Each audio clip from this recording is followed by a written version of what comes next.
Good morning.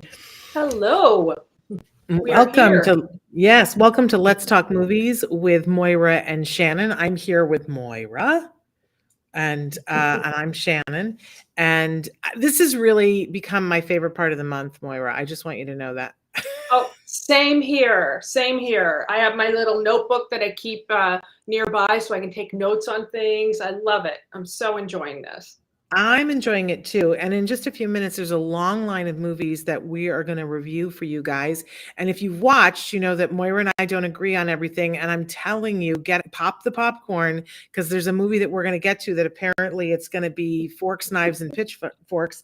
And I'm excited about it. I've been teasing all week long that I'm finally going to get to talk about how much I loved a certain movie, and apparently it was not Moira's favorite. So we're all ready for that.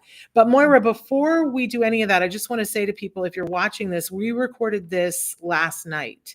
So it's all recent content, but it was recorded last night. I'm watching live with you right now, so you can still be writing into the chat and talking with us as we premiere this on Thursday morning. We love to hear from you guys, and I've been loving getting some of the letters after the episode runs from some of you with requests for movies that you want us to review. And there was a particular request from last month that we listened to, and I think you're going to be surprised because we have a new element to the show. But if you're watching us live right now, as I said, you can still comment, and Traven's going to go through some of the different ways that you can watch us live or in podcast.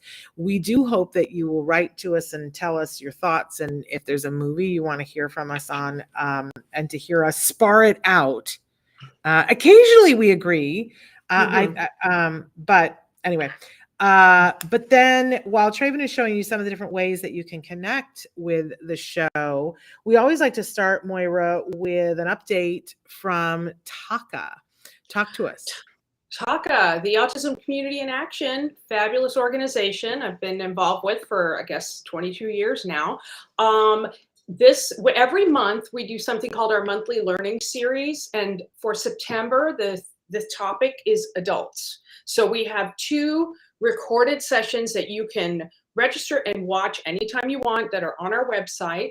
One is preparing life beyond school district services, which I think is everybody's big concern when you're facing that cliff, as we call it. And the other one is about guardianship alternatives, what to consider, which is great because I think that, and it's an attorney that had presented at one of our conferences, and I think that's really great for families because it's never one size fits all. So you have to think about what your kid needs and what makes sense for your family. Next month is October. We do have a monthly learning series of recorded sessions about PANDAS and PANS, which is PANDAS stands for Pediatric Autoimmune Neurological Disorder Associated with Strep, I think. But I think you're right. I think I'm right. So that's a really complicated thing, and I think it's a good thing to learn about.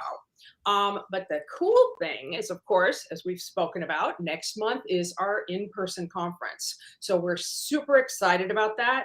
And the cool thing is, it is taking place in Costa Mesa the weekend of October 14th, but we have some funding for some free registrations. So we are so excited. So while supplies last, we have a special code for you to use, and that code is Moira Shannon 2022, and you can register for free while supplies last. So get in there and get it because we have a limited amount. The other cool thing is, if you are not able to travel to Costa Mesa for this, we have the recordings available after the conference is over. They will be available in November. You will be able to view them through January 21st, I think. And that code, Moira Shannon 2022, will work for that as well. So hurry. Number. Limited yes, number. It is so there it is on the screen. Moira Shannon. Go ahead. 2022. And it's first come, first serve, grab them. But honestly, please always email me. If we have more scholarships, I am happy to give them out. And my email, I'm on the website, but it's just my first name, Moira@tacanow.org. And I'm around. So I am happy to help with that. I'm excited that we got this opportunity. It makes me feel good. I want, the more the merrier. Yeah, and I just love this. So if you look in the notes, in the programming notes that come with the podcast or with the video, you'll see that I've given you guys the link to the page where you go to register for the conference. And at the bottom of the page, there's 2 buttons to push. Do you want to attend the live event in person, or are you looking for the virtual experience of the recordings? Whichever one you push, you'll be taken to a place. And the code that you're going to put in, you put what you want in the cart, and the code you put in is Moira Shannon 2022. And if they're still available, and there's a very limited amount, although you guys were very generous, I will say that, but there are a limited number. We will go beyond that. So if it doesn't work, chances are that we're out of them. But again, reach out to Moira. You never know what could happen. Yeah, happy to help. There we go. So make sure that you register for that. But don't wait. I mean, somebody's going to call me next week and say, "Oh, I didn't know, I didn't do it," and I'm going to say, "Oh, I'm so sorry." Email Moira, but unfortunately, I think you missed it. So boy, we've done this a couple of years running with Taca, where we gave away scholarships to go. And I remember last year, so many people wrote me and said, this was life-changing. Thank you. And thanks to Taca, because we got those free tickets. It's very affordable. I will say this, if you're buying a ticket, it's very affordable. But even if it's very affordable, sometimes on your journey, there were definite years when I could not have afforded what was affordable for anybody else. So have no shame about that. Get a free ticket and make sure that you go to that. And then let us know I always ask people, okay, tell me one takeaway that you got from it. And it's just amazing what people learn.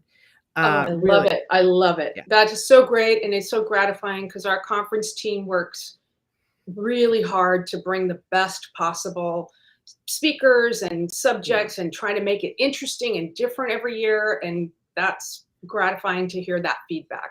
Absolutely. And there's so much. I mean, usually what people say is, "Oh my gosh, how would I pare it down to one takeaway?" But then they do, because there's so many takeaways from it. But I also think, if you can go to the in-person thing, there is nothing like it to recharge your batteries. Just you fills your backpack up. So I love that. And I love that you guys are so generous with it. But it is time to talk about movies.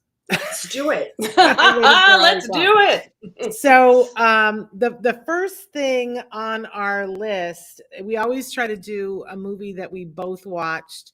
And it was very interesting what we arrived at this month. The Baz Luhrmann Elvis movie, which, I watched it when we still had to pay for it. It was like 2 days before it was available on HBO. And then it's just been available everywhere. So I think a lot of people have seen it recently. So even though it's been out for a while, I think it's a timely interview. Moira, I'm going to let you go first and talk about this film. Okay, well, I'll give you my little recap. It's about the career of Elvis Presley and his relationship with his manager, Colonel Tom Parker. And it has all the flash and pizzazz of a Baz Luhrmann film that we've come to expect.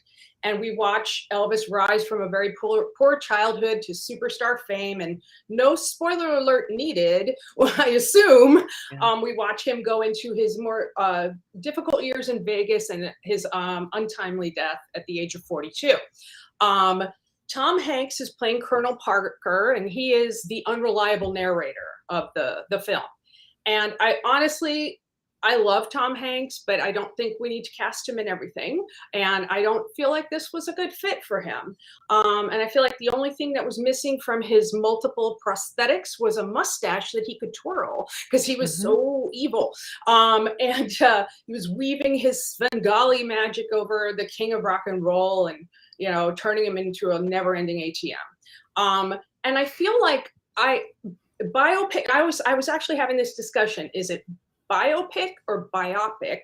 Whichever it is, it is usually a showcase for the actor playing the subject of the biography. And this is no exception. Austin Butler is good, and he doesn't fall into parody. He's not like being an Elvis impersonator. I've heard he did some of the singing, but my music lover husband recognized a lot of the original Elvis vocals because he's a fan. And the heart of this rise and fall story had me questioning what could have been, which I think it's a discussion I have often about Elvis as well as Marilyn Monroe. It's like they're the same, like they're so iconic and they were so talented, but they were both kind of used and spit up by the industry. And that, so that's something, I actually read a book years ago that Shelley Winters wrote, an autobiography, and she talked about Elvis's raw talent, and he was seeing Natalie Wood at the time. They mentioned briefly how in the movie, how he's interested in James Dean, he wants to be a good actor. And apparently he may have been in consideration for Tony in West Side Story, which I think would have been super interesting and probably super amazing. But that was Colonel Parker put the kibosh on that. He was like, nope, you're doing Blue Hawaii, you're doing Viva Las Vegas, frothy, you know, that's what your fans want. And so he's a tragic figure. But yeah, ultimately it was hard. I mean, I don't know. It was just hard to get over Tom Hanks's odd accent. I mean, I guess that's part of a hint of Colonel Parker. It was not an American. He had fled, I guess, World War II and, you know, all that stuff. So that history was kind of explored. But the other thing that was interesting was apparently he was up for the male lead opposite Barbra Streisand in A Star Is Born, which I was like, wow. I mean, all of those things would have been so interesting. But ultimately he just was a guy who didn't know who to trust, and he was out of his depth, you know. So overall it was enjoyable. I love Baz Luhrmann, so I'm probably going to watch anything he does, but you know, yeah. How about you? What did you think? So I love Baz Luhrmann and I love Tom Hanks, and I just hated this. I just hated it. I was like, stinky poo poo. I hated it. And I hated it for a lot of reasons. First of all, you know, okay, have an unreliable narrator, but I think that you enter into a contract with your audience when you say, okay, you come into the darkened room or the darkened theater and I'm going to tell you a story. And you have an unreliable narrator, but I have to rely upon you as the director. And from the jump, it becomes obvious that this is a snow job, that this is not a story about Elvis, that this is a story about Colonel Parker. But you couldn't sell tickets to that because why? Because none of us would have shown up for that. If you're going to do a thing about Elvis and you're going to call it Elvis, then I mean, this is a part of Elvis's life, and maybe, you know, we need to be educated about that. But we want a movie about Elvis, and Baz Luhrmann is so smart as a director, and he weaved this together. And the way they did the publicity on this, and they said Austin Butler is doing the vocals. And yet, if you watch the credits, you see that most of it is, as your husband noted, the original Elvis. And I don't want to give spoiler alerts, but you need to watch very closely, because especially in the end, there's a very amazing thing that Baz Luhrmann does that I caught it. And I said to my husband, I said, did you catch that? And because we were watching it at home, we were able to rewind, and I was like, right there. It's a pretty amazing thing. I don't want to spoiler alert, but there's a surprise. And most people didn't catch it. Most people didn't catch it. Because let me say this, Elvis is in the movie, the real Elvis, and he does some flashy editing. Yes. So look for that. But Elvis himself is in the movie. It is not always Austin Butler on the screen. So, and that wasn't spoken about in any of the press that I read. But in any case, I too love Tom Hanks, but I don't think that Tom Hanks can always be brilliant in everything. And this was a nightmare. And I have had people say, oh, Shannon, you're so unfair to Tom Hanks, because that literally is how Colonel Parker was. If you listen to the tapes, he also had an unbelievably bad sometimes Dutch, sometimes German, sometimes Russian, sometimes American accent, and that Tom Hanks is doing a great impersonation of Colonel Parker. And I said, but enough of us don't know Colonel Parker, and it just sounds like Tom Hanks is doing a bad job of, and they didn't have a person to teach dialect on set. I blame that on Baz Luhrmann. As a director, you're supposed to keep your actors safe from those kinds of mistakes. But Tom Hanks has been around the, the path a few times. He might have been able to have discerned that for himself.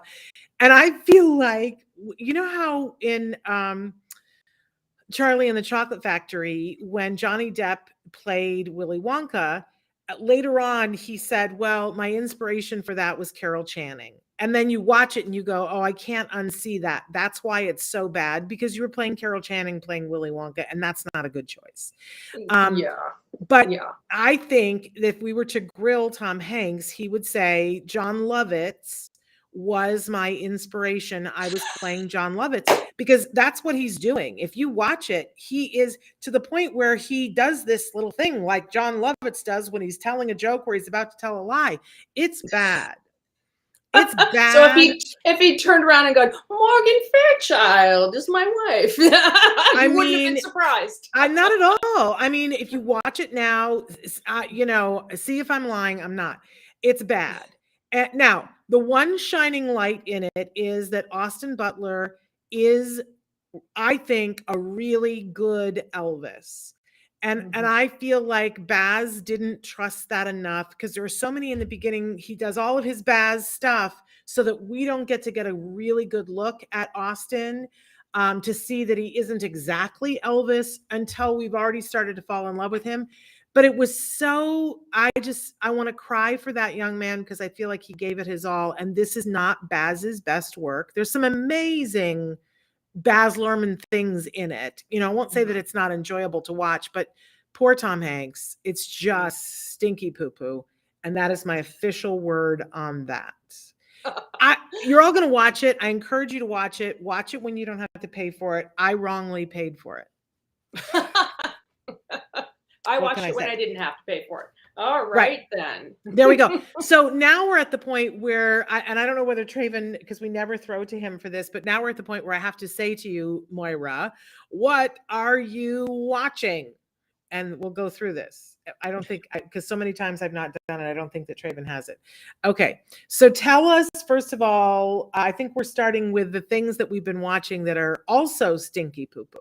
Right. The meh category. Actually the no. Let's start with the no. Oh, sorry. The nope. Sorry. My Not notes even were the in meh. the wrong place. Okay. Here's my note. We ready? Yes, but I don't have it up on the screen, Traven. My thing isn't advancing it. Oh, wait. Traven's got the what are you watching? We made this, so I'm going to say it again. Moira, what are you watching? There it is. There it is. We had to go for it. Okay.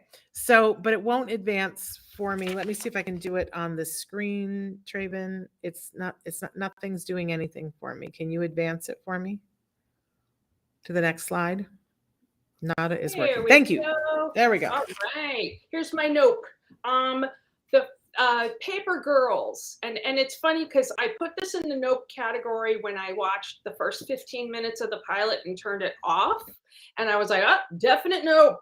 And then I went and I wanted to like this so much because it follows 4 girls in the 80s who are doing their paper routes, and in the wee hours of the morning, I believe on like Halloween or Hell Night they call it, and they end up stumbling into a time travel war and they're catapulted into the future. And I'm a super fan of being able to meet your grown-up self and your grown-up self talk to your younger self. So I loved that, and I loved that it was 4 young girls. And I was like, oh, I wanted to like this. And then I read a bunch of reviews, which were like, oh, it's amazing. And it was talking about all this stuff that I'm like, I didn't see that. So I went back and I finished the pilot, and it did get better. And so I'm considering going back to it, but I kind of don't feel compelled to. So I guess that's telling me something. But but I always feel bad at how hard people work on something and they want to bring something into being, and I want to give it every chance, especially like after the fact. I tend to look at reviews and go, what did I not see? What was it, that didn't resonate with me? So that was one of my nopes. But again, I don't know. It was a hard nope initially, but we'll see. A League of Their Own, you covered in another episode, and you were exactly right, my dear. It was just pasted on top of a beloved movie. It was borrowing from our emotions of that movie and sort of bringing it forward. Great cast. I really wanted to like it. I did watch the whole first episode, but it just didn't grab me. The most engaging character is the gal that's the African American player, and the actress is Shantae Adams, and her journey was interesting, and that I almost would go back just to watch that. And when she and her friend were on screen, the whole thing, it was like it lit up. But the reviews are also good on that. So sometimes I'm like, what am I not seeing? But it is what it is. So, and then my other, Echoes, that's right. This was another one I gave up. I think I was 10 minutes in. I tend to like this idea of either like alternate realities, alternate lives, or twins that can change places. So I started watching this, and it's Bridget Moynahan in it, or Moynihan, and it just, I don't know, it felt like a Lifetime movie, and it's a series, and I thought, I don't think I can. If it had been just a movie, I might have chucked it out, but I thought, no, I just cannot get into it. I couldn't even tell you what it's really about, except that one sister disappears, but they have had a history of switching places, so the other sister's trying to chase down the info, but again, nope. So those are my nopes. Don't waste your time. And because last month I went back and looked, and last month in my meh was League of Their Own, and I thought, I talked to somebody and they said, and later Rosie O'Donnell plays a character, a male character, and I was like, I gotta see that. I didn't make it. I got 3 more episodes in, and can I be honest? It went from a meh to a firm hard no for me for League of Their Own. So I'm right there with you, sister. Right. Now let's see if that works. Okay, I can advance it. So for me, I didn't have a lot of real hard no's this month, except that I'm giving a real hard no to the Emmys. And it's funny because so many people said to me afterwards, did you watch the Emmys? It was so great. And I was like, what are you talking about? Explain that to me if you would. I just thought it was the worst version of the Emmys that I've ever seen.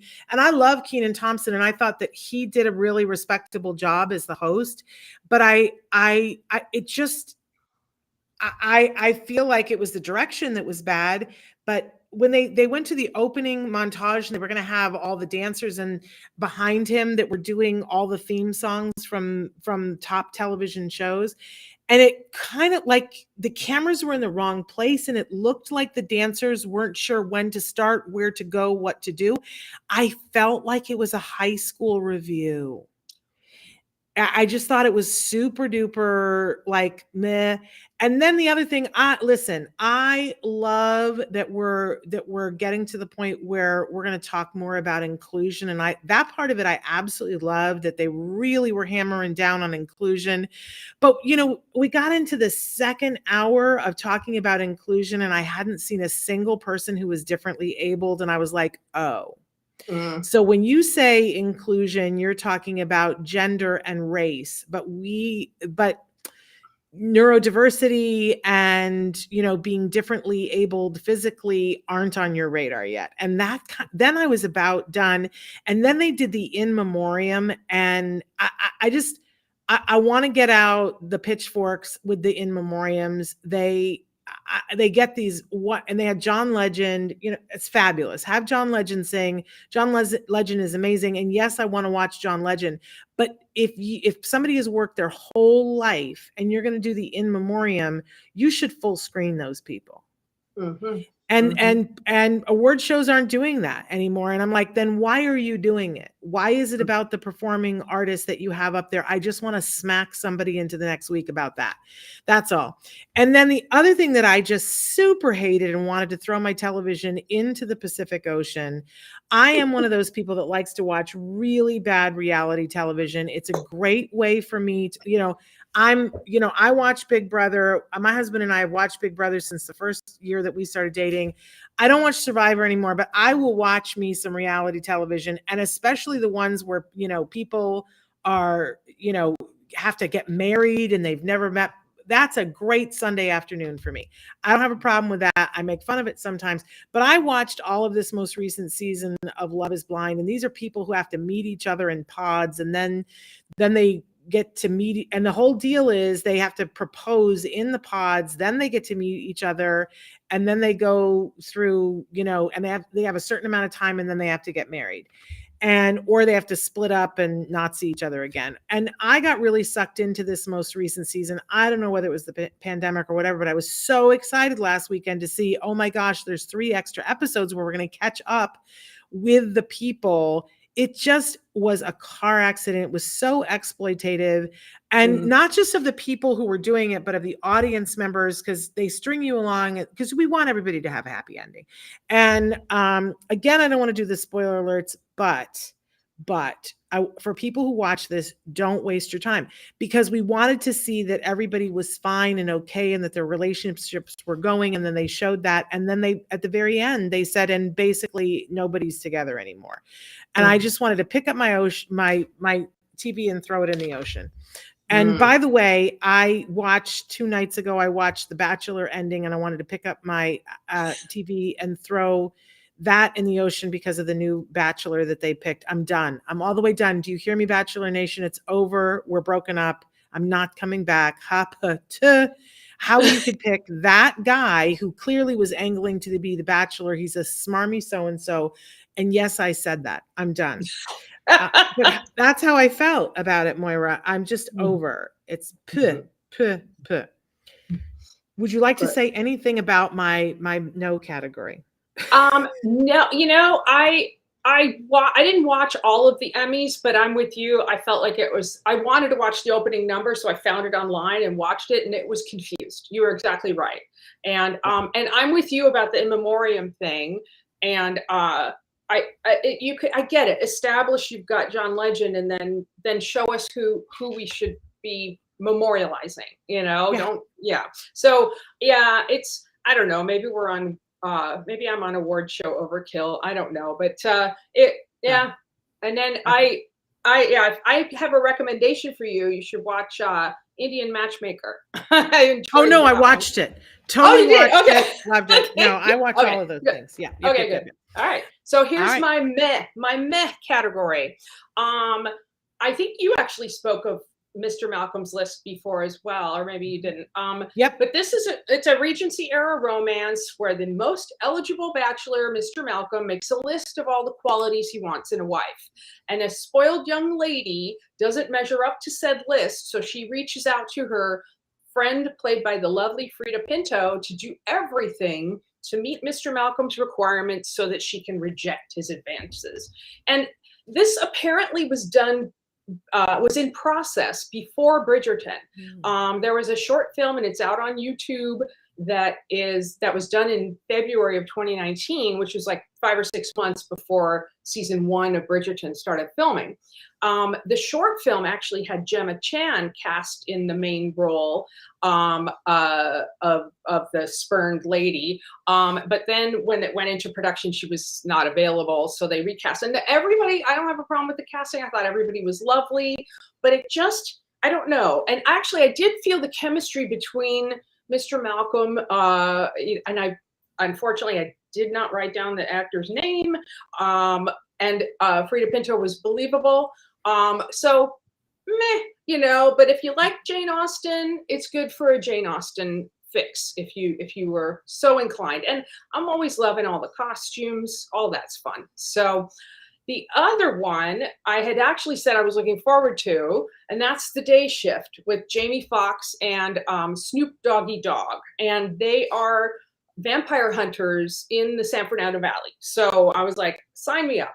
And so the premise is that Jamie Foxx needs to get back into the vampire hunting union so he can make enough money to pay his daughter's tuition before his ex-wife moves out of state and takes the daughter away. So because of his past violations of the union, he gets paired with a union rep played by Dave Franco, who has never been out in the field. So it's an oddball buddy picture, and it treads very familiar ground. Campy action flick, lots of fight scenes. I believe it was the John Wick folks that brought this to us. So that's enjoyable. Lots of shots of Canoga Park and Chatsworth, and that was fun for this lifelong Valley girl. And I loved Jamie Foxx, so that was not a hard thing to watch him.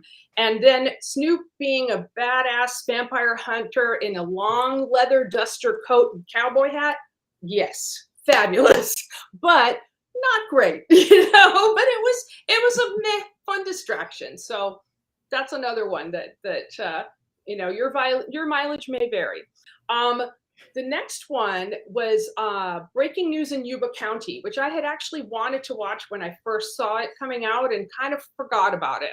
So I will watch anything with Allison Janney. She's fabulous. The rest of the cast is also wonderful. Ellen Barkin is completely unrecognizable in this, and then Wanda Sykes. It's all of that. But I think the reason I put it in the meh category is because it reminded me of other movies that were actually done a little bit better. So I think that when this reminds me of, and then I go, yeah, that one was better. So we meet Allison Janney's character Sue Buttons when she's picking up her own birthday cake from the store, and instead of Happy Birthday Sue, it says Happy Birthday Suck. And so she protests, the employee ignores her, and of course she takes the cake anyway. So now we know who Sue is, right? She's married to Matthew Modine. He's having an affair. When she discovers it, he has a sudden heart attack and dies. And instead of contacting the police, she buries him and inadvertently also buries a big bag of money that he was supposed to money launder for some very bad people. So the wonderful Awkwafina and Clifton Collins Jr. are on the hunt for the money, and the mayhem ensues. It gets pretty dark at times, so it's not for the faint of heart. And then Juliette Lewis plays kind of a Nancy Grace, Oprah-ish kind of personality, but it's like the tabloids and the mainstream news grab a hold of the story because Sue says, my husband's missing. And so it reminded me of Burn After Reading and To Die For, which are both better movies. So that was I was along for the ride, but well, it sounds like an amazing cast though, Moira. It is, and that's what drew me to it. I mean, and I'm not mentioning the billions of other people that were in it that were great. Well, interesting. So for me, in my meh category, the first one for me, House of the Dragon, I gotta be honest, I had never watched any of the Game of Thrones things before the pandemic, and then we binged it. We took like one entire summer and watched all of it as a family, and we thoroughly enjoyed it. There were things that I had a hard time with because I think it's a little misogynist, but but there are things about it that are also enjoyable, and it's some good storytelling in amongst being misogynist. But I was sort of like, oh, okay, I'm excited to watch House of Dragon and sort of participate with everybody because I missed out on the whole thing. We tuned in to watch the first episode, and I went, I'm not gonna. I mean, it's interesting, but maybe when the whole first season is out, I'll watch, or maybe I'll wait to see if it gets 2 seasons. And part of it, and I'm going to be honest, a lot of people that I talked to, and I was like, yeah, and they were like, yeah, but don't you love that it's Matt Smith playing the one lead character? And I was like, no, I really, here's a terrible thing, but I'm going to admit that after I didn't watch him as one of the people on what is the TARDIS show that I can't think what the name Doctor Who. Doctor Who. I didn't watch him be Doctor Who, so I didn't have that relationship with him. How I know him is playing Prince Philip to Claire Foy's The Queen, and he was such a dog in that and now he's playing another person who's clearly a dog and a pig, and it's just like I don't I'm not interested. So it's, yeah, I'll probably pick it back up, but yeah. And then I was so excited. I'm going out of order here. Let's go Look Both Ways first. Look Both Ways. I thought, oh, this is going to, you said, you sort of like anytime it's going to the past and meeting yourself again. And I really groove on when we get to see that there are two distinct pathways that somebody could have gone and what happened. Like one of my favorite movies is Sliding Doors with Gwyneth Paltrow. I mean, Me too. Me that too. movie. So I Mhm. thought, oh, this is another movie like that. And of course, it stars Lily Reinhart, and we get to see this very distinct break in her past where, she's either pregnant or she isn't. And on the one side, we get to see what happens to her life if she becomes pregnant, and we get to see on the other side what happens if she doesn't. And it's a really interesting premise, especially for somebody who, like me, who likes that. And it was okay. It was okay, but I just felt that it missed some opportunities and it wasn't stellar. It was meh. And then, of course, the last one, we were so excited to see that Handmaid's Tale is out with their new season. And, we watched all of that in the pandemic as well. And I really wanted to put this picture in because this is what we have seen so far in this, because Elizabeth Moss has this look that she gives when she's super bad pissed as the handmaiden. And I'm telling you, and I turned to my husband at some point and I said, who directed this episode? Because they are in love with this look and they've beaten this thing so badly that you watch when Saturday Night Live starts doing, I guarantee you they're going to make fun of the fact that they say anything to her and she makes this face. Guess who directed the episode? Elizabeth Moss. Yes. And I was like, well, there we have it. Are we in love with this particular look, Elizabeth? And here's my thing that I say, it's fabulous when women get to direct. Women who are starring in it should have a third eye. This is the same thing I said about Amy Schumer. I loved her new series, Life is Beth, but she should not be directing herself. And if you're going to direct yourself, have someone that you trust, in the editing room on set and in the editing room with you to be the person who tells you when you have a booger hanging from your nose. Because how can you see that you're directing? And Elizabeth, there's a big old booger hanging from your nose and it's this look. You overkilled it. It's not good. Anything you'd like to say about that, Moira? I haven't. Is that the newest season of The Handmaid's Tale? Because I haven't. Yeah. Oh, okay. Then I'm behind. I liked The Handmaid's Tale. It was hard to watch. We could not binge it. We had to take it a bit at a time. Oh yeah. And the season prior to this current one, I felt like it was like trauma porn. We were just seeing people being tortured and waterboarded, and what part of your body are we gonna pull off of you? And I was like, oh, and but I do like exploring female rage because I feel like we don't get to be mad, and I like that. But I think you might like these episodes then because she's gonna shovel it at you. She's super bad pissed. Okay. And we got it. And we got it, Elizabeth. We're there. But 5 minutes of slow-mo of her looking super bad pissed. I'm sorry, I have things to do. That's self-indulgent. Yeah. Well, in House of the Dragon, I like House of the Dragon. So, but it's just I'm not as in love with it as I was the original Game of Thrones, and I have the same opinions as you. It was a bit misogynistic, but it ended up being such good storytelling, and the characters ended up being really well-rounded. So I was kind of like, okay, but okay. So we are on mine for the It's a Wow. And I'm going to start with The Dig, which was an older movie. I think you had mentioned that you almost forgot that the name of the film. And in this film, Carey Mulligan plays a widow who owns a property in England. And on that property, there are ancient burial mounds. And she hires a local amateur archaeologist played by Ralph Fiennes. And he's doing this amazing North Country type accent, which is fabulous. And they end up uncovering an Anglo-Saxon ship. And Ralph Fiennes' character learned all about this from excavating and working alongside his father. Carey Mulligan's character is not in good health and has a young son to care for. And there's an urgency regarding the dig because everybody realizes that we're in the lead up to World War II, and everything like this will stop once the war starts and everything needs to move towards the war effort.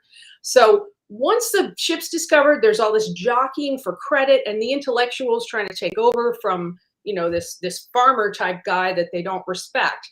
But she respects him very much, and she has a nice connection with him. And it reminded me of a Terrence Malick film in terms of just the beauty of the outdoors, and the time, it was just lovely. It took its time. It had themes of death and rebirth, connection and history, like what do we leave behind? What is our legacy? And what do we think about the people from the past that we don't really know everything about? And I loved all of that. It was beautiful and understated. So that one I very much enjoyed, because often the films are just coming at you, and this one was a nice quiet build. The other thing I'm loving right now is Bad Sisters. It's an Apple TV offering. It has this, I believe the season finale is this Friday, and I can't wait. It's a dark comedy. Everybody has fabulous Irish accents, so you might need the subtitles. The super good-looking guy from Good Luck to You, Leo Grande, which I had talked about, he's in this. So I am all in on this one. So apparently this is a remake of a Belgian series, and I bet you $1 is going to be remade in America. I just feel like this is ripe for a remake. It focuses on 5 sisters, one of whom has this horrible, abusive husband who has been systematically separating her from her sisters. And he doesn't lay a finger on her. It's all emotional and financial, psychological abuse. And the first episode, if I may use the word, it's called The Prick. And boy, do they show how he is exactly in that. And he says horrible things and does I'm just joking, that kind of gaslighting behavior, really horrible. And as it unfolds, we see how he has really pissed off or hurt every single one of the sisters. And this is them, you realize they're leading up to, he must die. He needs killing. And so the whole process is watching this unfold.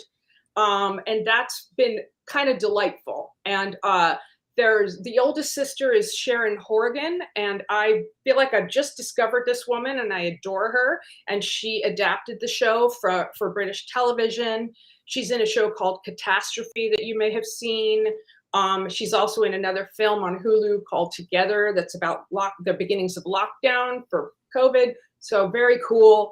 And for the U2 fans out there, of which I am a huge U2 fan, the actress that plays Becca is Eve Hewson, and she's Bono's daughter, and she's fabulous. So yeah, so I can't wait to see like how this all unfolds. And you're rooting for this guy to get killed, and it's like, wow, so that one I love. And then Ted Lasso, this is actually a rewatch for me. And I love this show so much. And of course, we know Jason Sudeikis from SNL. He's one of the creators of this show, and he plays the title role. And he's brought in to coach a soccer team in England, where they take their football, as they call it, they take it very seriously. And he and his fellow coach are the fish out of water Americans that are trying to bring the team together. And there are hidden agendas. The team owner is played by Hannah Waddingham, and she acquired the team due to her divorce from her philandering husband. So her hidden agenda is she wants to drive the team into the ground to spite her husband. But she did not count on the pathologically optimistic Ted Lasso, and that's what's delightful. It's the antidote to toxic masculinity. Ted is has a lovely folksy way of connecting with all the team members, and they don't know what to make of him, but they start to trust him. And the Hannah Waddingham, I don't know if you know, but she is totally unrecognizable from her Game of Thrones character of Sister Una, the one that did Shame, with the bell, Shane Oh, with. I was like, that is not the same person, and I had to look it up, wow. and indeed it is, and she is so glamorous in this that Yeah. amazing. And Juno Temple's lovely, and Oh, then Brett yeah. Goldstein plays a very grouchy, very foul-mouthed teddy bear. So thumbs up, love it. So Yeah. that's my wows. Um, how super fun. And Traven just wrote in and said Bill Lawrence, the creator of Scrubs, also was a part of helping to create Ted Lasso. And of course, the guy who plays the coach that with Ted Lasso is somebody that I'm more familiar with. And of course, his name escapes me right now.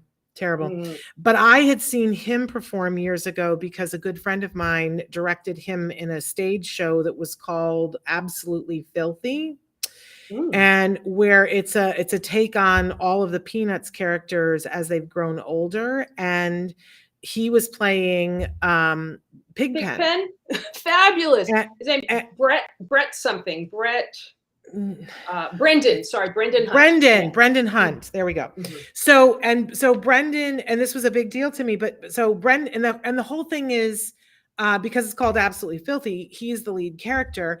And the way they depict that sort of cloud that goes around him is that he has a hula hoop that he keeps going the whole performance. Oh, And it was fantastic. one of the most, I'm just going to say this. It was, and I've seen a lot of theater and I've seen a lot of good theater in different places around the world, including in New York. It is the best performance I've ever seen by an Mm. actor. It was a tour de force. I mean, he completely, and the whole time the hula hoop is going, and it becomes this because Pigpen is somebody that can't quite make it in the real world. He just Mm. can't. And we see that there's a component of there's a mental illness thing, and that this hula hoop becomes part of the motion that is inside him that he can't control, and he's an addict. And Oh, I mean, it's so powerful. I mean, it's funny, it's amazing, but he kept the hula hoop going for the whole 2 hours. And wow. so there is an episode of Ted Lasso where he hula hoops, and people were like, is he really doing that? Or are they CGI? And I was like, no, I can guarantee you he's really doing that. He's a hula Wow. hoop expert. Um, Awesome. and he was a part of the team that created it as well. Yes, yes. And so yeah, we've loved Ted Lasso. We can't wait for the next season to come out, but we're being told it's going to be the last season, which just, It's I don't know if I can heartbreaking. handle that.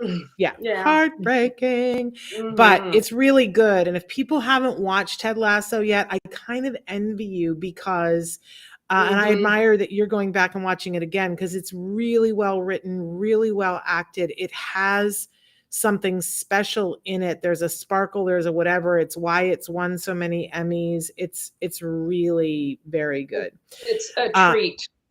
it is a treat. Now we're going to move on to my wows. I'm going to go for the low hanging fruit first and say if you haven't watched The Patient, I have a feeling because a lot of times, Moira, you watch things that I'm like, ooh, no, I don't like the dark stuff.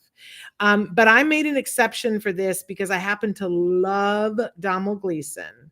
Oh my Mm. gosh, I just love everything that he does, but one of my favorite movies is About Time, and he is so brilliant Mhm. in that movie, and I love him, love him, love him, amazing, but he's different in everything that he does. He's just so brilliant, and of course, Steve Carell is in this, and you might think, "Oh, well, this is gonna be a funny thing." Oh my heavens, no. Mm.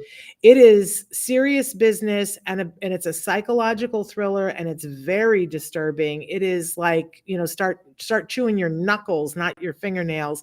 And I'm watching it in real time and it's literally killing me. But it's so good, you guys. I guarantee you that it will be up for awards because it is so amazingly good. It's on Hulu. You've really got to watch it.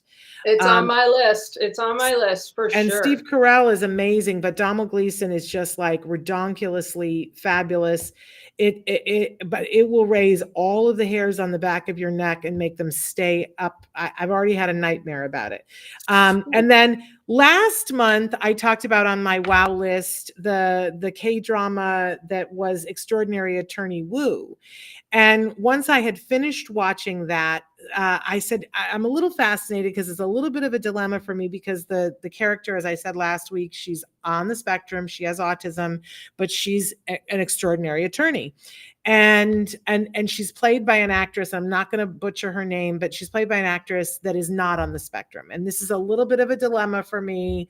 But somebody said, you really need to go watch her do something else because she's a remarkable actress. She's like a changeling, like Donald Gleason, that she looks different, she acts different. I said, all right, I want to watch something else this woman has done. And they said, go watch The King's Affection.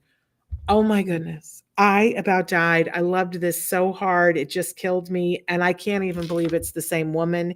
Basically, it's set in this sort of, I don't know, mythical medieval period of time in Korea. And there is a king on the throne and the prince. What do they call it when the prince who's waiting to the regent, Prince Regent? Prince Regent, his wife is pregnant. She gives birth to twins. And this is considered very unlucky for royalty in Korea, the show tells us, because and the guy says, who would ever respect a king who would share room in a womb with a woman? I know, wow. It's so incendiary. And so they quietly order for the female twin to be murdered. And we're off to the races. And because, of course, there's a plot to keep her alive and things happen and circumstance happens so that the girl, as she grows up, who's been spirited away, finds herself back within the kingdom, not knowing who she is. And there are more plots where the person who had ordered her to be killed finds out that she's there and says, have her killed. And this all happens in the first 20 minutes, so I'm not spoiling it for you. But the prince and his twin sister have already met and recognized that they look the same, and he needs to do something. So he masquerades as her. So when the hired help goes to kill her, instead they kill the actual prince. And only three people know, and they say to the girl, you're going to have to masquerade as him for the rest of your life for the good of the kingdom. Oh, and so then we time jump, and that's when we get to, but it is, oh my gosh, it's one of the most amazing things. I mean, there are elements. This is what I love about K-drama. It's so well written. There's humor in it that just has you rolling on the floor, but I was on the edge of the seat. And in some respects, it reminded me of the film Ran.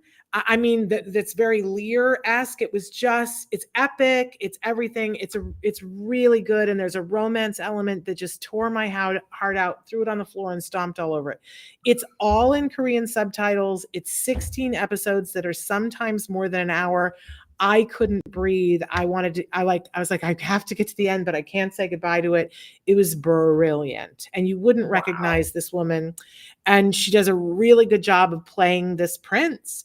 You go, okay, I can see how they kind of believed it. It's kind of amazing. I still can't reconcile that they're the same actress in both roles. And then, of course, I've been waiting all week I published my review of Pinocchio the other day, and I'm getting a lot of blowback of people who are like, I heard people say that they hated it. And I'm going to give you a chance to talk, Moira, but I want to say I loved it so hard and I cried so hard. And every time I have talked about it in the ensuing week, I have cried and I have said that I think it's such an important film, and I think it's an important film for the autism community. I want to give the disclaimer that I didn't love the original Pinocchio. I didn't see it as a child. It was in the vault when I was a child, and so I didn't see it until I was an adult, and I had real problems with the original Pinocchio. I am the daughter of a woman who was considered, my mother would never have used the word disabled, but she was physically disabled. And it was not unusual in my childhood. My mother was either on crutches or in a wheelchair, and it wasn't something that was going to go away, like it was just a ski accident or something like that. And I grew up going places where we'd have to turn back because there was no ramp. I grew up with having to deal with people's perceptions about you're not really there if you're not like us. And then I became a parent of a child who is neuro different. I don't like saying neurodivergent because it makes it sound like there's one way and he's not that. He says neurodiverse, and I like that, but he's neuro different and he's neuro better. And I know that that is not everybody's story with autism, and that was not always his story, that he had real challenges. You know, and I had to walk with him through those challenges. We named him Jem after the little, see, I get emotional about this, but we named him Jem after the little boy in To Kill a Mockingbird. And it's my favorite movie, and I can't watch it anymore because there's that moment before they go into the woods and the narrator, Scout, as the adult, says, neither of us knew it was going to be the longest walk we would take together. Right. And that is exactly how I feel about my son's journey through autism, that it was a really long walk through some dark woods together. And I'm very lucky that I came out the other side. But all of these things together, and I feel like no one tells the story of what it is like when somebody is different, and what it feels like for them, and what it feels like for the people who love them. And even as this started, and I was convinced I was going to hate it. Can I tell you, I was so convinced that I was going to hate this movie, and the movie started, and I was like, wow, it's kind of magical. And it always creeped me out that in the original movie, I love puppets. But here was this old dude, and he created a puppet, and he was like, I wish he was a real boy. And I was like, that's creepy. That is super creepy. How come nobody's questioning that, right? And this version fixed that for me because Tom Hanks as Geppetto, I loved. He made me laugh. He made me cry. He broke my heart. And we get to see why he's wishing for a real boy. And it's the most tragic. And people go, well, it's Disney movies. It's not supposed to be tragic. Really? Watch Bambi. Yeah, right. Grow up, watch Bambi. You know, watch freaking Finding Nemo and mom gets killed in the first 4 minutes. Don't tell me and read Grimm's fairy tales. There's a reason why, to help children to deal with all kinds of grief, that these things are there. Everybody grow up.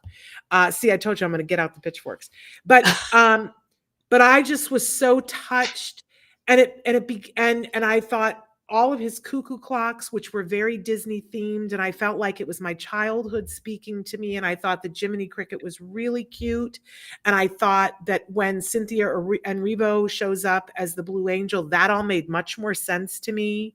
And why Jiminy Cricket is following him, it made much more sense to me. And I thought that Pinocchio was very traditional, which I could have done with him looking a little bit different, but he was a very traditional Pinocchio puppet. But we got to, it wasn't like, what I remember from the original is that it's like, you know, he wakes up and he can talk. But Tom Hanks, not Tom Hanks, Geppetto just says, okay, well, now you got to go to school. And I was like, why would you send a puppet that can talk to school? I just don't understand. Right. But instead, we got to see in this version, the joy of, I have someone here in my life who depends upon me and I want to teach him. And then the decision of, I'm going to let you go be in the world. And it broke my heart. There was the very early on in the scene, he says, I think it's time for you to go to school. And he stands there with Pinocchio and he says, have a good time. And then he calls him back and says, Pinocchio, the world is not what you think. And there are people out there, and please find your way home. And it broke my heart, because for any of us who've ever had a child that couldn't communicate, and you send them to school and you pray and you say, I hope. And now having a child that goes out into the world by himself, and every day I say to him, remember that everybody isn't who they say they are. I just felt like I was being spoken to. And then so many things in this movie where the Emmys did not include people who are differently abled and who are different neurotypical, not than from neurotypical, I felt like that Pinocchio did, that this movie Mm, made an effort, and it added all the things that it added were about being differently abled and not being seen and not being accepted for who you are and mm, how you feel about who you are. And even Pinocchio is confused, thinking, I need to do X, Y, and Z so I can become something that I am currently not. mm, And I won't give away things in the end, except that I had an expectation of what was going to happen in the end, because we all know the Pinocchio story. And when the end happened, it took me a minute, and I cried so hard and so long, because I mm, felt like somebody had touched a bruise that I didn't know was there and said it's going to be okay. mm, And I feel like every I've said publicly, anybody who has ever felt different or been diagnosed as being different, I think this is your movie.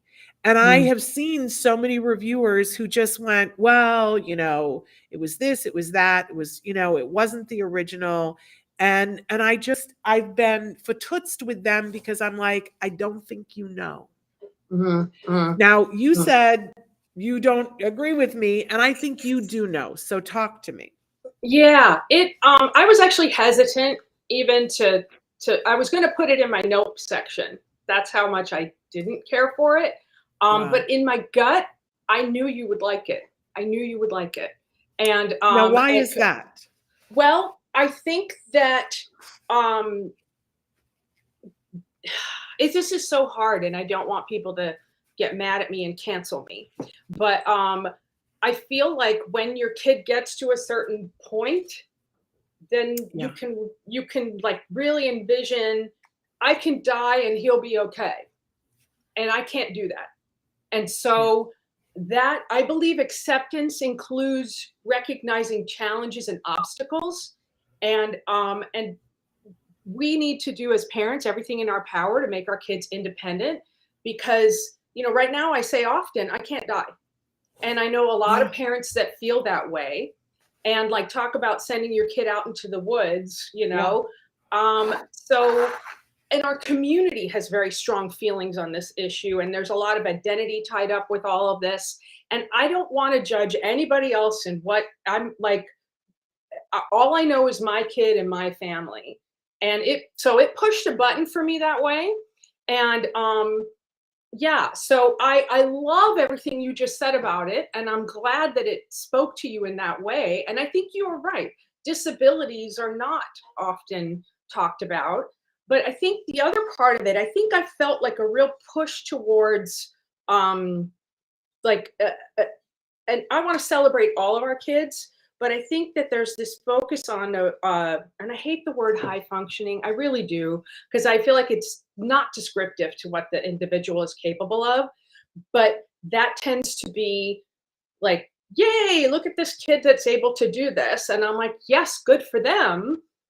But, what about, and I just don't want the focus to be turned. I mean, like we created ramps and things, which is great, and we should have. Um, but I feel like if we don't see the need for the ramps within our community, then we won't create them for those that need them. And I don't, if so it's a weirdly touchy issue. So it rubbed me the wrong way that way. Also, I didn't find it as emotional, so that was interesting. Um, and I love Tom Hanks, and I do, he can make me cry very easily, but I did not cry. So I thought that was really interesting. And I don't, so I with you, I loved all the cuckoo clocks and all of that. I thought that was lovely and clever. But I feel like I'm often, and this is me and my baggage, I'm often being told, well, you must not love your child because you're doing all these things. You think he's broken. And I don't think he's broken. I think he faces obstacles that a typical person doesn't face. So I love the thing, if you judge judge all animals by their ability to climb a tree, then a fish would be seen as deficient, right? So that I want that. So I want the acceptance 100%, but I also want the recognizing the challenges and not also, I mean, I think as parents, unfortunately, we turn around and judge each other's choices all the time, so that was kind of like where all my baggage is coming from on this one. But you made me choke up with your interpretation of this. It's beautiful. And I'm like, yes. And I actually did really love that they had the differently abled gal that was the puppeteer. I loved that. And she was a gal of color. Good. Yeah. Great. Yeah. And so Winning. there's a lot of that I liked. But yeah, it just, I don't know. I guess I'm just, the voiceless are still the voiceless. And so I'm Yes. like, I'm fighting, and I know you are too. You're fighting for the voiceless. Yeah. But I feel like a lot of the conversation is taken over by those with voices. Yes. And so that was my thing of like, ooh, I'm not sure how I feel about this. So Yeah. it's all intertwined, and that's the thing. I'm not judging anybody on anything, because I hate that, because it's been done to me. So that was kind of, I think I had just way too much baggage. Well, for I mean, it's this. interesting, but it's still, I feel like it touched your bruises too. It just touched them in a different way. Yeah, And it for punched me, me in the face. right, for me, when we get to the end, and again, I'm not going to give spoiler alerts, but Tom Hanks says something at the end, and then there's a little caveat from Jiminy Cricket. But it was both of the things, but excuse me. I think that there's a really big difference between acceptance and contentment. Mm, And for me, that's a real guiding thing in my life, that there are things that I have to work hard to accept because they are what they are. But that mm. doesn't mean I ever have to be content with them. And they can always be worked on. But And not being content doesn't mean that you're disparaging your and own and child. and I think that it has been an anthem for a lot of parents that because listen, Moira, people tell me every day of the week that I should not have put my child through the therapies that he went through, and that that I didn't accept him for who he was. And for me, it's a very fine line, because I always say, let's work on accepting individuals for exactly who they are. Mhm, Let's accept them for who they are. But part of being loving and accepting someone for who they are is allowing them to learn and grow. mhm, And if we stop teaching people because they are not easily able to access what we are teaching, then what is wrong is the way we are teaching, not them, and we don't stop teaching them. And mhm. and that's a real touch point with me. But I also see in my journey, and so many other parents, and I know 100% that you love your child. I know you love both of your kids like Mhm. crazy, and that you accept them for who they are. But I have seen many autism parents who spin their wheels for a lot of years before they get to the place where they get to the acceptance. And it's a watershed moment when Mhm. they go, I there and and a lot of people have a hard time with this when they're not in that space, that people say, don't tell me that autism is a gift. I don't want to hear that. And I'm always trying to say, I guess it's what you define autism as. Because Exactly. Yes. Mhm. yeah, Exactly. and Mhm. listen, all of our kids are gifts. All of our kids are gifts. Yeah, Some of the full stop. challenges they All face, of them are gifts. Mhm. yep, but some of the challenges they face are not.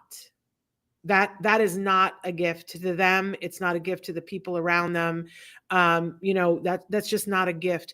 But I've seen parents, there's one parent, and I won't say who it is because it's a very well-known person, who said, I I spent a lot of years hoping and wishing that my child would be different than he was. And Mm. then one day I realized he is exactly who he is, and that I love him unconditionally. Right. And that the day that I realized that was the day that I was free. Mm. And I think that every parent deserves to get to that space. And sometimes that takes a great deal of support because the challenges are so overwhelming that they're not rested enough to be in a place where they can say, I can be in acceptance about this. And as you said, I think probably I am now. I quoted you the other day. I said, used to say, if somebody wins the autism lottery, and I do count myself as a lucky person who's won the autism lottery. My gut still doesn't accept that I'm allowed to die. I worry about what would happen to my son if I'm not here, but I think he would probably be okay. It scares the what's out of me. But I want to say that I do think that I think that what you said is completely fair, and that this movie hit you in a bruise. Yeah. But I want to say to people, I think it's worth watching. And whether you have Moira's experience of it or you have my experience of it, I think it's a lovely movie, and I think it's lovely storytelling. But you don't have to agree with me more. This is what's great about art is exactly this, is we can all take away, we all bring to the table a lot of what we have in our I call it my baggage. And so it did move me in a different way, but it definitely hit something.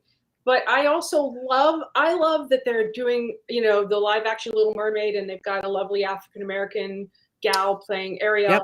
I love that, and I'm gonna cry because I love the footage of little girls seeing themselves, and saying that I look like that. And that's beautiful. So yes, I love that. And I think that, it's an interesting thing. I wish we would come more together as a community. Our community can be very fractured. And I hate that, because I want everybody to get what it is they need in order to live the best life they can. So that's where I'm coming from. So and of Hollywood, you made me cry. Well, I made myself cry. And of Hollywood, what I want from Hollywood is to be telling the stories. Yes. And and I know we all go and we watch a movie and we go, well, that wasn't my story. And I always say to people, well, then go write your story. If you're not seeing your story, go write your story. But I felt when I watched Pinocchio, I felt seen. I was like, I don't think that I've ever watched a movie that addressed both how I feel about my son and how I felt about growing up as the daughter of somebody who would get turned away. Yeah. It touched me really deeply, you guys. And I thought it was great story. I was on the edge of my seat the whole time, and I thought it was beautiful. But that's me. Okay, we have more to take care of, and we're already over time and past time. So what are you? Sorry. No, my bad. What are you looking forward to? I'm looking forward to Babylon, which is about the early days of Hollywood when they were transitioning from silent films to talkies. And I watched the trailer a couple of times. It looks delightful. So I'm very excited about that. And then also I will watch anything Daniel Radcliffe is in. I just adore him. And so I would love to see the Weird Al, and apparently it's going to be on Roku for free. I don't know when, but I've heard that that's happening. Okay. And he's just delightful. I love the oddball stuff he picks. I think he's had the most interesting career, and good for him, So those are my looking forward to. And my looking forward to, if I can get it to go, I haven't had a second to watch The Good Fight this last season, but I love that show. Christine Baranski is so amazing, and the supporting cast is just off the chain. And I'm really looking forward to see how they run. It's funny, my husband and I, we were confused in the beginning because there's a play by that name, but it looks very clearly that it is not the play, but the play was pretty hilarious. And I love this cast, and it's just that mayhem kind of a thing. So I'm looking forward to see that in the next month. But we also, somebody wrote into us and said, because last month in your wow category, you included an oldie but a goodie, Dog Day Afternoon.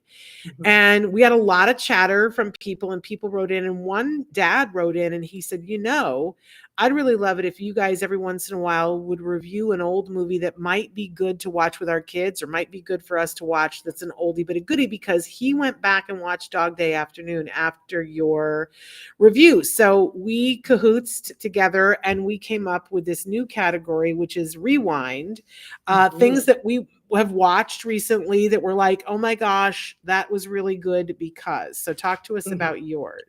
Well, this might make me cry, and I'll try not to, but Buster Keaton's The General is a wonderful film, and I saw it as in a revival movie theater in LA. We used to have this movie theater called the Silent Movie Theater, and it was lovely. Well, at one point, my father had Alzheimer's, and he has since passed away. But during that transition time where things were not going so great, he lived with us for about a month. And my mother-in-law, coincidentally, also was living with us because she was between places. She was moving from one place to another. And so here we are, this multi-generational household, neurologically abled household, that I was like, what do we do? So I said, let's watch The General, or maybe it was Michael's idea. I'll take credit. We watched it, and it was delightful. And my son loves physical humor. So anything with a pratfall in it, he's laughing. And it's just so wonderfully done, so funny. And it was one of the highlights of that very difficult time. So I have a very special place in my heart for Buster Keaton.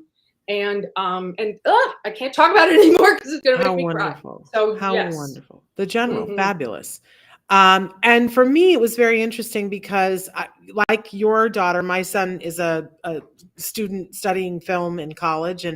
And so he comes home and he watches the most interesting things, right? And a lot of times we'll try to watch whatever he's watching. So this week, it just so happened, I came home and he had The Terminal on. And I was like, why on earth are you watching this? And he said, I'm rewatching it. The script is really fantastic. And I was like, what? Because I don't remember liking this movie when it came out. It was one of those movies where I was like, okay, why did they cast Tom Hanks in this role? And but I sat down and started rewatching it with him, and he started pointing out to me all of the brilliant writing moments in it. And I was like, gosh. And he said, it's unfortunate this movie was made 10 years before its time. And I said, what do you mean? And he said, well, if it was to be made now, they would hire people who are authentically like, Krakosian or whatever, Russian or whatever the accent was that Tom Hanks was trying to do. And I was like, oh, my dear naive 19-year-old. No, they still needed a name person to play the role. Tom Hanks still would have played it.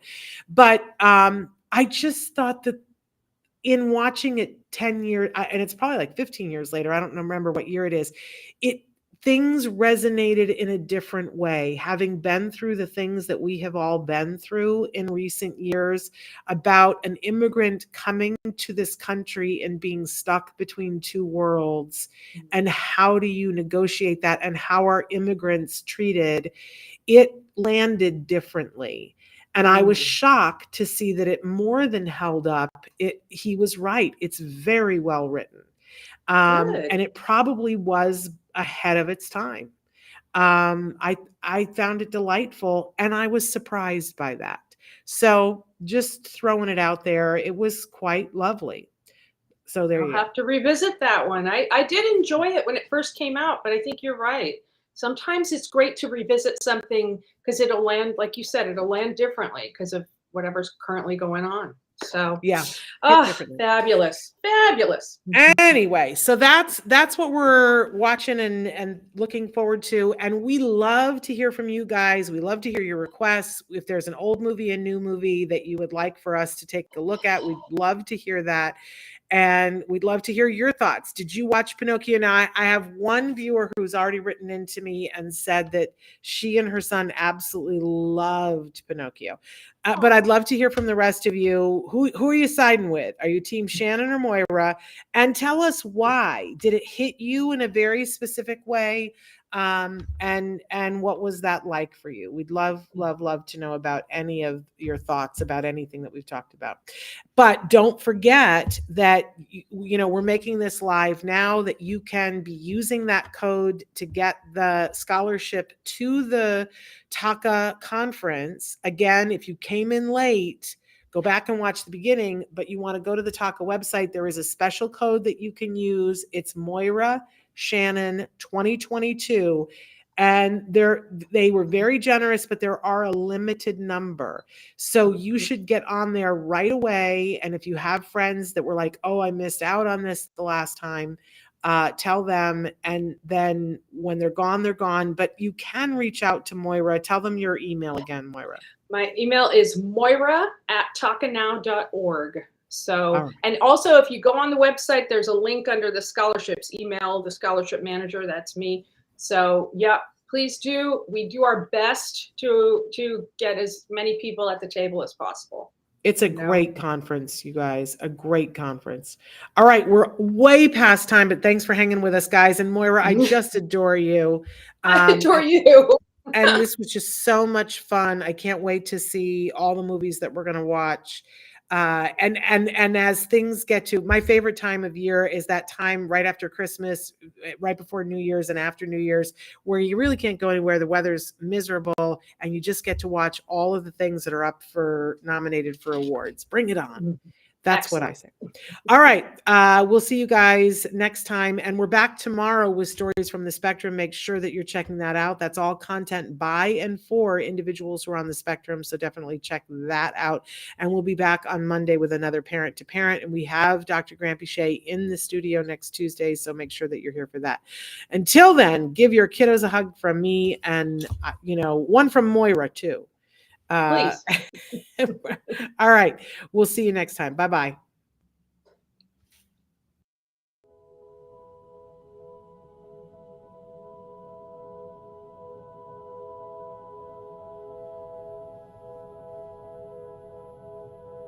If you found anything helpful in this video, please give us a like. In fact, make sure that you smash that subscribe button on YouTube and give us a like on Facebook. You can also follow us on Twitter and on Instagram for important updates. And please download our free podcast wherever you get your podcasts. Thank you so much. See you next time.